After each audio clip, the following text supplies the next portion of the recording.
존경하는 김익은 의장님과 선배 동료 의원 여러분, 국민의힘 김영록 의원입니다. 3D 프린팅 건축 기술 지원과 활성화 촉구 건의안에 대한 제안 설명을 드리도록 하겠습니다.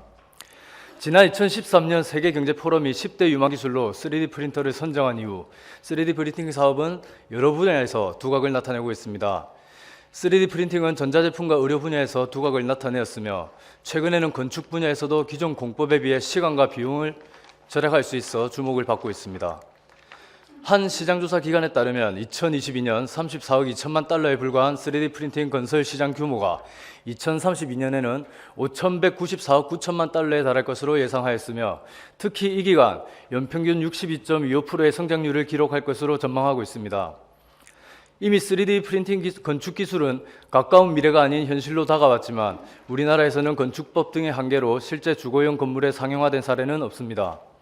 미국이 이미 AC509를 통해 3D 프린팅 건축의 기술 표준을 마련하여 상용화가 본격화되고 있는 것과 비교하여 많이 뒤처진 것입니다. 금리 상승과 부동산 경기 침체로 큰 어려움을 겪고 있는 우리나라의 건설 산업은 환경 규제 강화라는 또 다른 난관이 도사리고 있습니다.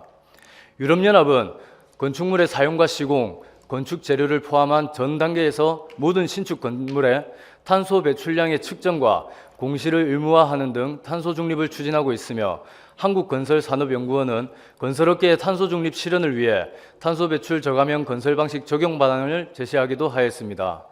이러한 점에서 거푸집을 사용하지 않아 건축 폐기물 및 온실가스가 덜 발생하는 3D 프린팅 건축 기술의 활용은 탄소 중립이라는 시대적 요구 달성에 기여가 가능할 것입니다.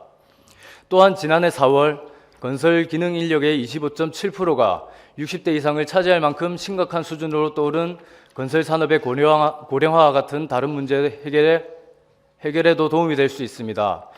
이 외에도 고령화와 1인 가구 증가로 지난 5년간 490건, 12조 여원에 달하였던 노인회관, 복지관 등 신규 공공시설물 수요 대처와 전국적으로 1,157개에 이르는 30년 이상 노후 공공시설물의 신속한 재건축에도 활용이 가능할 것입니다. 2023년 11월 기준 한국건설기술연구원이 발표한 건설공사비 지수는 153.37로 4년 전인 2019년 11월 117.31과 비교하여 30.7% 상승하는 등 원자재 가격 급등과 수급 불안정으로 건축비가 상승하여 공공시설물의 신규 건립과 재건축 수요를 따라가지 못하고 있습니다. 대표적으로 부산의 한 의료원 사업자 공모에서는 비용이 급등하여 사업자 공모가 단 한 건도 없었습니다. 그러나 3D 프린팅 건축 기술의 활용은 건축 비용과 시간을 줄여 비용 부담을 경감시키고 빠른 수요 확충을 통해 시민의 편익을 높일 수 있을 것입니다. 3D 프린팅 건축 기술의 적극적인 도입은 건설 산업의 혁신적인 변화를 이끌어 국내 건설 산업의 현안을 해결하고 더 나아가 새로운 건설 시장 개척에 충분히 기여할 수 있을 것입니다.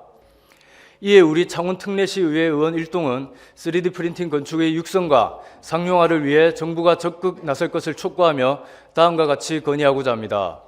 하나, 정부는 빠르게 성장 발전하는 3D 프린팅 건설 기술에 대한 적극적인 투자와 지원에 나서라. 하나, 정부와 국회는 3D 프린팅 건설 기술이 상용화될 수 있도록 기술 표준을 마련하고 관련 법규 개정에 나서라.